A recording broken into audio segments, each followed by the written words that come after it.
Típico que tenéis, la gente que nos está dando, el primer error que tenéis típico es que os sentéis demasiado en el asiento. ¿Vale? Creo que ya lo está comentando, mover o tal. Entonces, una cosa importante, siempre que vayáis detrás de los monitores, además de mirar al monitor, mirar el resto de cosas que hay alrededor, porque el monitor me refiero, fijaros a dónde va el monitor, fijaros a dónde pone la boca del monitor, dónde la lleva, dónde ilumina el entorno. Kala ko dati yung taekwondo na sports, mahal na yun pang mayayaman. Kasi yung mga support, protection ng taekwondo, mga mahal. Pero ito, sports ng mayayaman, mamahalin. Mas mayaman na naman.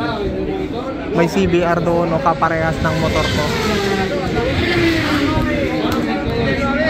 ¿Dónde está? ¿Dónde va? ¿Y a dónde está colocando la motor? Y luego, otra cosa que os